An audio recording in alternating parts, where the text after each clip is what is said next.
Jesus commends her gift as being more than all the gifts of the wealthy who have given of their surplus.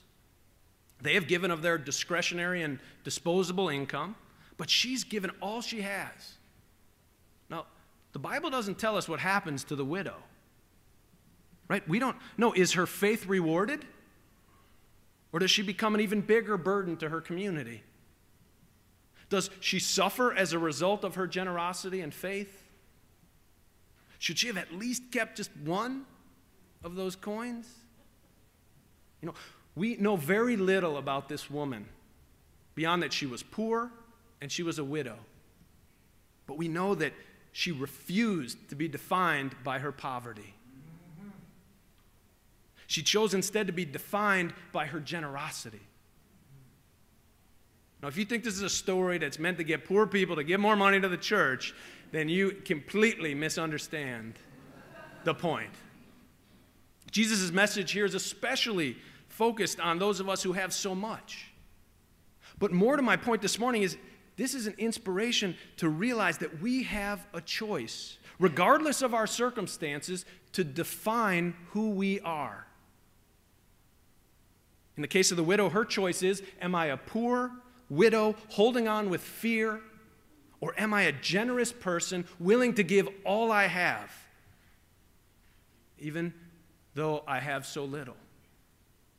If she chooses not to give, then if she chose not to give, she would not have become an inspiration to billions of people over 2,000 years who have heard about her, heard her story, and learned to live their life with a little bit more generosity.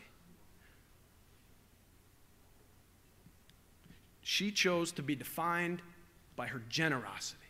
And that is something that each one of us can choose to do, no matter who we are or what our circumstances are or how much we have. And that's why all that truly lasts is that which we give away, because it goes on and on and on and on. I was going to begin my sermon this morning with a riddle about what's one thing that we can say, the more you take from it, the bigger it gets. Any ideas? A hole. Were you in the first service? You were in the first. That's right, a hole, right? The more you take from it, the bigger it gets, right? It kind of goes against our normal way of thinking. In general, our experience leads us to conclude that the more that we take from something, the less that we have, right? If there are 8 pieces in one of Donna's rum cakes, and you eat 4 of them, then I only have 4 left for myself, right? But in the same way, we typically believe that the more we give of something, then the less that we have. But certain things don't fit this calculus. Certain things don't fit this calculation. In certain cases, when we give something away, we create more, right? Sometimes the more we give away, then the more we have. What's an example of something that increases when we give it away? Love? Absolutely. Compassion? Trust? Hope? Possibility? Appreciation? A sincere compliment. You know, in fact, if we don't give these things away, they atrophy. You know, if we stop giving people our trust, then we lose our trust in people. If we stop giving people our love, then we end up with less love in our lives. If we stop sharing possibilities, then there are fewer possibilities to consider. So even though the themes here so far have been possibility and generosity and abundance, what this sermon is really answering is the question of what is life about? What is it about? I've told you before that the sermons that I deliver every week, they're not just speeches or essays or homilies, they're love letters. They're love letters. I pour my heart and my soul into every message because I love life with intense passion. I love God with intense passion, and I love and care for you. And that's why I do it.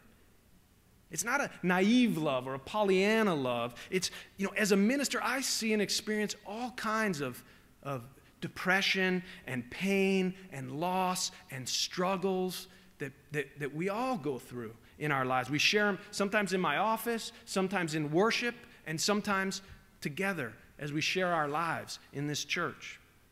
So I want you to know that when I talk about possibility and abundance and generosity, it's not because I think it's a nice subject. It's not because I think you might like me because I have an interesting idea. It's because I believe to my core. I believe to my core that if we live lives of generosity and allow ourselves to be guided by a sense of abundance and possibility, that life will feel more worth living. That our lives will be much more fulfilling and fulfilled, and that we will find ourselves to be much happier